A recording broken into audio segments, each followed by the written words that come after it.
Dando sequência aos tipos de ferramentas de corte, nós temos as ferramentas que são intercambiáveis. Elas são o que nós estudamos na fabricação no vídeo passado, em que a gente solta, né, essa estrutura aqui.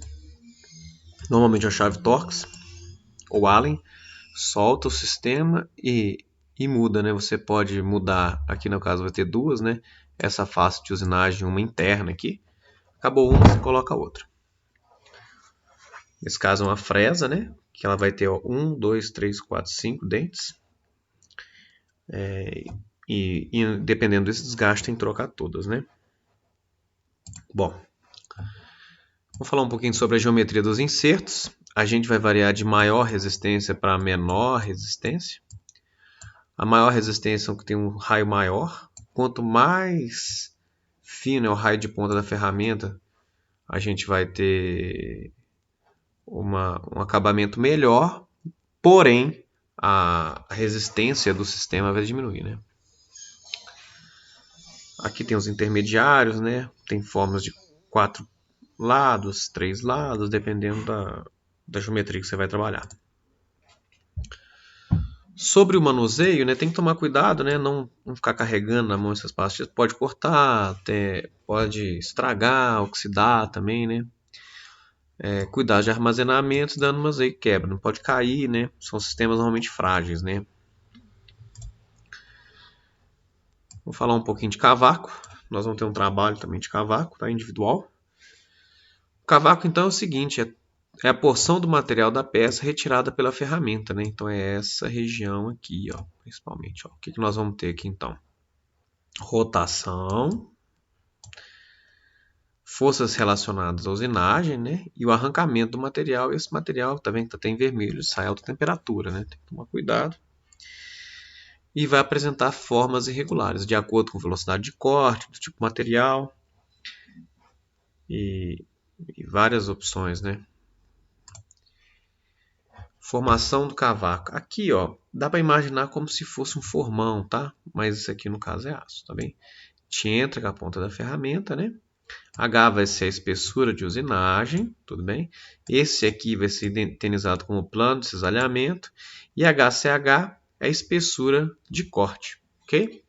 Se você for olhar de cima, eu até girei aqui, ó, como se você estivesse olhando de cima na usinagem, estivesse saindo o material dessa forma aqui, tá?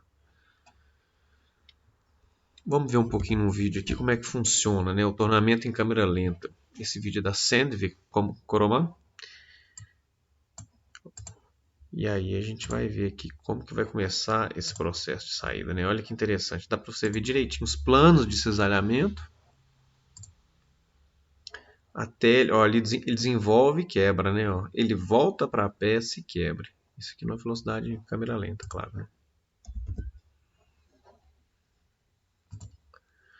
Então os fatores, né? A gente que influenciam na formação, a gente tem os quebra-cavacos, que são na base da ferramenta, para não deixar esse cavaco ficar enrolando. Depende da máquina, ferramenta, material da peça, do fluido de corte. Tem hora que você canaliza o fluido de corte para favorecer o quebra-cavaco. Geometria de ferramenta e parâmetros de corte. Agora, como é que vai ser o processo de corte? O que acontece? Né? Você tem a penetração da cunha, né? E uma deformação elástica e plástica. Então ela começa com a deformação elástica, né? Ele bate no material, o material ele empurra o material até no limite de deformação elástica e posteriormente começa-se, né, até por cisalhamento, a saída do material, né, por deformação plástica. Nesse caso acontece o escoamento, né? A gente lembra que o escoamento, você passa o patamar, né, do limite de escoamento e ele começa sem ter tanta incremento de tensão, ele começa a deslocar o material, né, a escoar mesmo o material. Aí a gente ultrapassa a tensão de cisalhamento máxima do material, que promove, né, a saída, né, do cavaco. E no 3 aqui, quando ele começa a gerar, já desenvolver mais, né, lamelar, acontece o cavaco plenamente desenvolvido. Aqui vai ter a parte do trabalho sobre os cavacos, né, que vocês vão fazer. E vamos falar um pouquinho sobre aresta postiça de corte. A APC, a gente chama isso de APC, tá, gente? Aresta postiça de corte é quando forma-se na estrutura de corte do material, e como tem uma aderência muito grande, adere-se uma ponta de mentira, uma ponta postiça, que prejudica muito o acabamento. Ao invés da ferramenta de corte cortar, ela cria como se fosse uma crosta, e essa crosta que vai começando a tirar material e você começa a ter irregularidades, né? Não tem um padrão de corte bem definido. Depois eu vou enviar para vocês o vídeo que é de arestas postiças de corte. Aqui a gente fala um pouquinho sobre distribuição de calor, né? O cavaco ele ajuda a tirar a temperatura da ferramenta também, tá, gente? Ele é um dos responsáveis, né, pela saída, né? Chegando aí na faixa aí a gente tem 500 graus, né, mais ou menos. E a distribuição de calor, 5% vai para a peça, 2% mais ou menos para a atmosfera, 18% para a ferramenta, 75% do cavaco. Então ele é o mais responsável por tirar a temperatura, né? Dentro do desgaste, é um processo natural, né? Vai perdendo fio, né? Não tem jeito, a gente vai utilizando. E aí você tem vários sistemas. Você pode diminuir nesse desgaste, você pode ter fluido de corte, para diminuir a temperatura também em relação, né, nas estruturas, a quantidade, né, a velocidade, o movimento relativo entre cavaco e ferramenta. Pode ser observado também na saída das ferramentas. Desgaste em ferramentas de usinagem. Então nós temos aqui, né, o flanco. Pode-se acontecer, né, que nem no caso da desgaste de cratera, né, que você tem uma erosão no sistema aqui, beleza? Do tipo B, desgaste da superfície principal, lembre-se, ó, principal 1 e a secundária 2. E tem várias características, né? Na verdade você vai usinando e vai acontecendo esses desgastes. Isso aqui é um exemplo da evolução do desgaste em brocas, tudo bem? LC é comprimento de corte.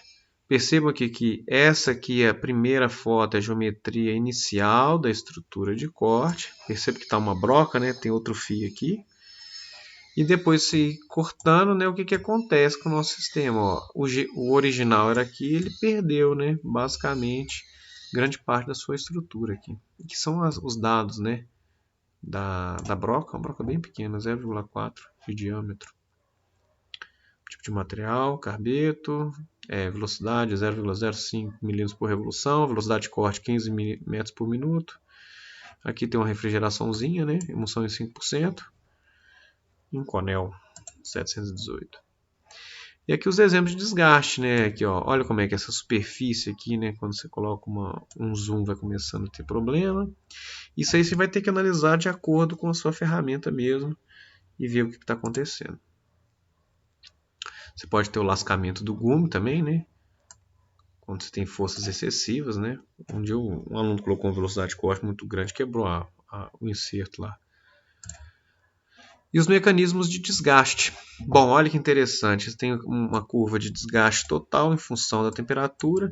Percebam que a aderência, a adesão, ela é bem prioritária, principalmente em temperaturas menores de corte. Porém, quando você começa a acrescentar muita temperatura, ó, a difusão, né, começa a acontecer e você começa a ser meio responsável pelo desgaste total. Aí você tem um pouco depois abrasão e oxidação acontecendo aí do meio para frente, né? Sempre eu tenho então abrasão e adesão, porém, dependendo da velocidade, você tem difusão e oxidação, contribuindo para o desgaste.